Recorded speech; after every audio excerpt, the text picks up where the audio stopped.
We're taking up a subject today on the India development debate, which may resonate with some of you. Hey, it's Friday. And why not take this opportunity to guilt trip some of our viewers right before the weekend? But no, jokes aside, I'm talking about what is happening to our health while many of us continue to work from home or work in very different kind of circumstances because of the COVID-19 pandemic. More and more people are working from home, are moving out less, of course, due to safety consideration. And this has had quite a few effects on our health and lifestyle as well. For one, our lifestyles have become even more sedentary. Even the commute to office and whatever calories you burnt there are out of the window, so maybe you're packing on the pounds. On the other hand, all of the boredom and sometimes depression is being fought with binge eating. The only entertainment you have is about what to cook next and what to order in and what to eat next. So how do you fight this? Well, I have two of the best fitness gurus with me on the show today to talk about this. I want to introduce Mehta and Luke Coutinho, who are going to give us their advice on what do you do, how do you make sure that you stay fit and healthy during all of this as well. Welcome to the show. Thank you. Mehta, let me begin with you. Why do you think this is happening? And is this really a trend? Because everyone I speak to has the same story, which is why I thought it's important for me to highlight it. Do you see a lot of people coming up and complaining about this situation where they suddenly find themselves chained to their desks and their laptops at home? Certainly, this is the need of the hour. And also, as you said, that people are putting on oodles of weight, that's happening very naturally. Very little activity, and the companies extract a lot of work out of you. And you must know the basic instinct of man emanates out of the lowest chakra, which is Mooladhara. So fight, flight, procreate, and food. Humans gravitate towards food a lot because that is the only gratification a man goes towards or leans towards, because when a man is more connected to the instincts and not towards the consciousness, the levitation of awareness and the growth of evolution, then food becomes very important. And when food becomes very important, of course, there is no escape but to put on weight. And I think we cater to our appetite and not the hunger. We cater to the lust and not the need. This is the reason. Because we are connected to the instinctiveness of the animals, and we haven't broken through the shackles of being so anchored deep below, we are all drowned in food, and what we think about is only food all the time. And yes, very few people have the discipline to counter it with exercise, sleep, laughter, recreation, positivity, affirmations, visualizations, meditation, prayer, etc., etc. So my prayer to all of you people, the audience, that if at all food is so important, be so, it may, but also counter it with discipline of exercise. Luke will talk about the science of sleep also, sleep, breathing, meditation, and everything put together, and be healthy. Your food should be healing. Your food shouldn't be a debauchery. Your food shouldn't be greed-based, gluttony-based. So please. You know, we're having this conversation on a Friday evening, which is at the point at which a lot of people switch off and decide to reward themselves, because of the fact that they can't go out or can't do things that they were doing earlier, with some good comfort food. Luke, what are the dangers here? Because I don't want to obsess about a few extra inches in the waistline or a few extra pounds, but what I think is really concerning is the lack of NEAT, or non-exercise activity thermogenesis, which is all of the movement that we do in a day. That has suddenly become very restricted. Right. Yeah, so the way Dr. Mehta explained everything, I have a perspective as well. We actually have the same problem as we had even before COVID, just a different situation. Even when there wasn't a COVID, people were sedentary, besides the fact that they had to probably walk, get a train, get into their car, walk a few steps. A sedentary lifestyle existed even before that. I think what we're looking at right now is a mindset change. A lot of people look at work from home as really a good option because they can eat their meals on time.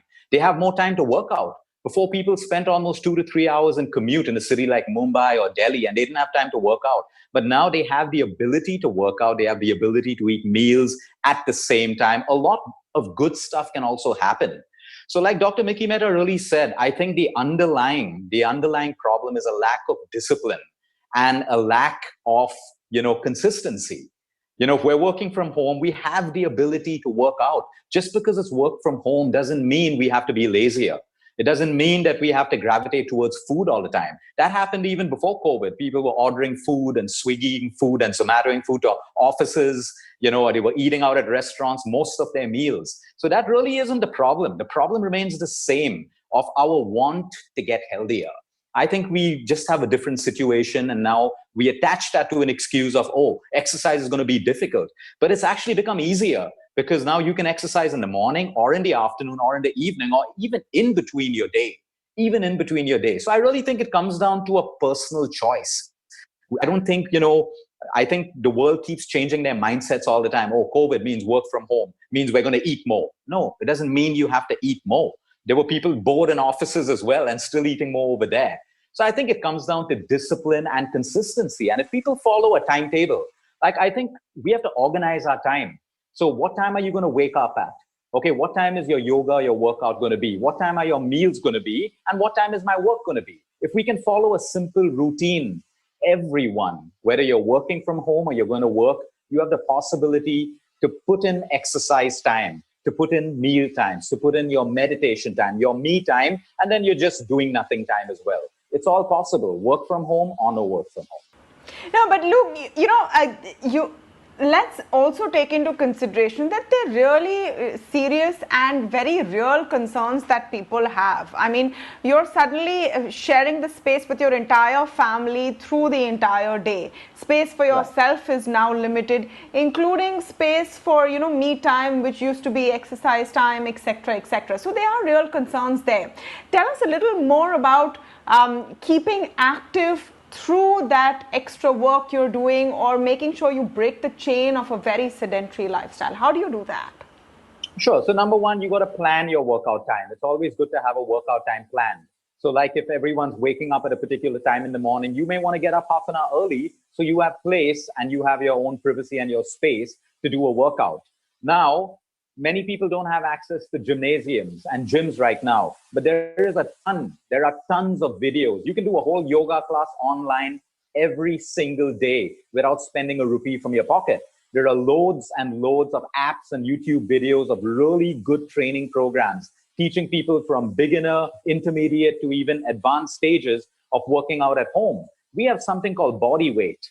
That's our weight. We can use that body weight. If we have space in a garden, we can take a walk. If we don't, you can do jumping jacks, you can do imaginary skipping, you can do squats, you can do push-ups. There is always something that you can do. And at this time, there is so much of content online, and we can consume that content to stay healthy. Now, if you're stuck with work from home, like Dr. Mickey rightly said, a lot of corporates, have kept their employees very, very busy. So, every 1.5 hour, what I personally do, take a break, stand up, touch your toes, stretch your hands, do 10 squats, maybe do 1 Surya Namaskar. Just keep your metabolism moving. Keep that activity. The idea of sedentary, it becomes dangerous when we're sitting in one position too long. But every hour, it takes you 2 minutes to stand up, do a couple of jumping jacks, and then get back to your work. So these are little ways that we can actually build in more activity through the day. Dr. Mickey Mehta, you want to come in on that? How do we make sure that we keep moving, and not just our bodies, keep our minds fresh as well? There's a very good philosophy which says that rolling stone gathers no moss, and an active body doesn't put on excess weight. So, while we live in our homes, we all have doors and windows. So to be active, excited, and enthusiastic, we need to keep going outside, close to the window or at the window balcony, and take a lot of sunshine, especially in the morning. So when people ask me, Mickey, what do you have for breakfast? I say, I have breath for breakfast. I soak myself in the sun. And then, of course, my visualization, my affirmations, listening to the chirping of the birds, looking deep into the vastness of the sky, and feeling the wind touching my body, and being the center of the universe where it is saturated with ether. So all these elements, when you mingle with, the life force into you enters, and that prompts you to eat right, sleep right, and exercise right. Especially when your circadian rhythm is on the top in the mornings, because when sun touches your pineal gland, your sleep-wake cycle is activated, the serotonin in the body is secreted, and that is the time there is energy surge. Because our circadian rhythms are synchronized with the geomagnetic forces. So at that time, it is the best to exercise. And I would say prepone your sleep time, prepone your wake-up time, and begin with 5 minutes a day. So start your day with 5 minutes. If you haven't worked out ever, put 5 minutes in your left pocket for the first month. Second month, take 5 minutes in your right pocket. That way, in 12 months, you will have 60 minutes at your disposal. And that's the way to stretch, bend, do monkey business, bounce, jumping jacks, mountain, bhujangasana, double pavan muktasan, tadasan. And it is fun. Workout should be a celebration and not a punishment. And please don't count your reps, don't count your calorie burn, don't count your intensity. Enjoy yourself. It's romancing your own being. It's a celebration of sorts. Once you get into it, the high of a workout, the intoxication that you get every day, it's going to bring you back to you to do it again and again. So start with simple stretches, simple running, simple PT at home, then get on to do your postures, then get on to do your dynamic postures, which we call postures in poetries, asanas. So postures which are meaningful positions, and of course the derivation are from the elements. And thereafter, and asana means the seat of awareness. So while you're doing your asanas, you're enjoying the stretch, the contraction, the stillness, and you're very much present 100% in the moment. Because let's say you're doing a chakrasana. Your whole attention to hold that posture from your navel to outwards and outwards to inwards, your psychomuscular neuro coordination is there. And in that moment, you're having fun with yourself. So don't deny that fun, look out for it, and you can be the choreographer of your own change, because if change is constant, why can't we change it ourselves? Okay, I want to talk about one very big factor to how we're living our lives right now, which is excessive screen time. Excessive screen time, binge watching, sort of filling that hole of social interaction with your apps. Or shows, entertainment, etc. Mickey, let me come to you on this one again. How do you moderate that? So, as I said, that time and time again, Luke made a very good point that every hour and a half or two, one must stand up, stretch, walk around, have a glass of water, go to the window, enjoy the nature, or, crack a joke with your daughter, wife, in-laws, and then come back to work. So, what one needs to do is break the pattern, disrupt it very creatively. And when you disrupt it creatively, you will be on the right track and the boredom will not set in. And let me tell you that exercises are not prevention of disease. Exercising, eating well, sleeping well are creative and productive ways to health and healing and optimizing your life. In fact, a good workout, a good nutrition, a good sleep, a good laughter, state of mind, everything translates into evolution of mankind. Forget weight loss. I mean, why should we discuss the lowest denomination of well-being when we can talk about the highest denomination, that is evolution? And the best way to beat the forces of entropy, which are time, matter, space, light, motion, mass, causation, effect, is to constantly be creative with yourself and keep kindling interest in your life. And that's the way forward.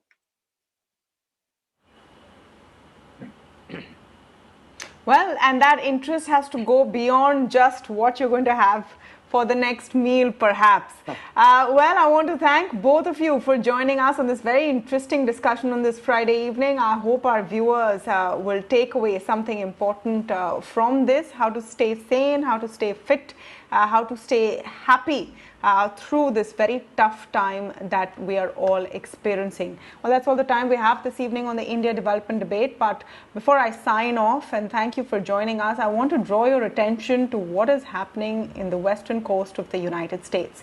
Whenever there is a large event like this, I always point out to it because it tells us time and again what we are doing to this world we live in. Massive wildfires have wreaked havoc on the western coast of the United States. 50,000 people have been evacuated from Oregon. At last count, at least 15 were dead along all of these coasts.